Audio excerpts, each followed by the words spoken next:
I would not be able to sleep at night if I didn't do everything possible to win this election. But I do know this, if I stand on every hill, I will never really succeed unless we join together and actually get some of these executive orders codified into law, and that these things can be blessings to our lives for generations to come. We have to do some things different. We've got to be able to balance the budget one day again. We have to be able to stare at our kids and say, listen, I'm not going to leave this situation for you to handle. I'm going to handle it in my generation.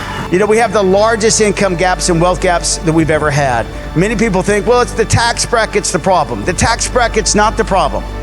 The problem is inflation, because inflation hurts the poor the most. Somebody asked me one time, Ryan, what would you do about our very difficult situation financially? I said, well, I'll do what our business does and what your family does, and likely every great organization does. We'd actually have a budget. We'd balance the budget. And I say this, we'll keep the budget. How about that?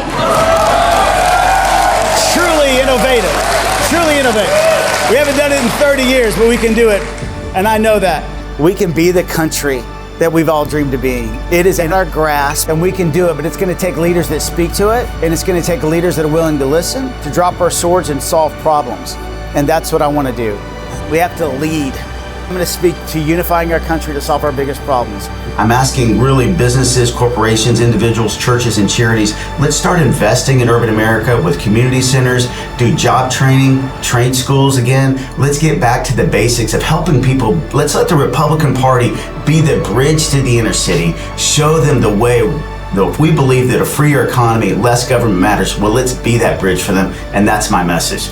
50 years from now, we'll be known as the generation, I think, that prospered the most, but sacrificed the least. What have we sacrificed for the next generation? The greatest generation sacrificed their lives for freedom.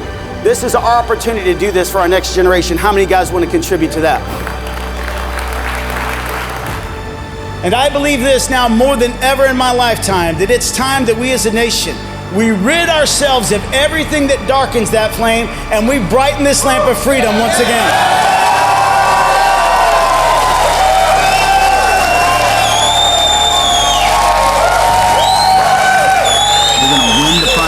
We're going to win the general election, and District 32 is going to be represented by somebody that you will be proud of. We're going to fight for things that make sense for you and your family, but we're going to have to fight together. I can't do it by myself.